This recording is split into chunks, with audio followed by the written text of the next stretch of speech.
Petrol pump पर no stock का board कोई इत्तेफाक नहीं है, बल्कि देश में आने वाले एक बहुत बड़े आर्थिक भूचाल की दस्तक है।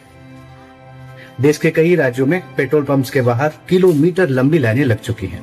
सरकार कह रही है कि देश के पास 90 दिनों का स्ट्रेटेजिक रिजर्व सुरक्षित है, यानी पैनिक करने की कोई बात नहीं है। लेकिन हकीकत यह है कि ये 90 दिनों का रिजर्व जमीन के नीचे बंद पड़ा है और ऊपर आम जनता की गाड़ियां सूख रही हैं। पिछले 4 सालों में पहली बार तेल के दामों में एक साथ 3 रुपए की बढ़ोतरी हुई है। दाम बढ़े तो लगा कि जेब कटेगी, लेकिन अब तो पैसे देने पर भी तेल की एक बूंद नसीब नहीं हो रही है।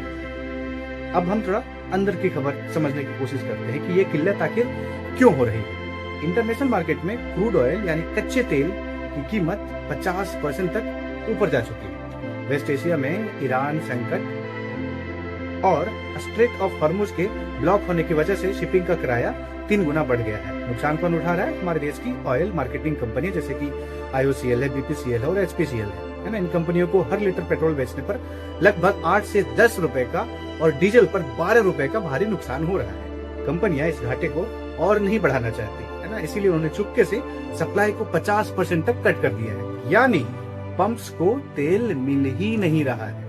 अब बात करते हैं सरकार की पॉलिसीज पर।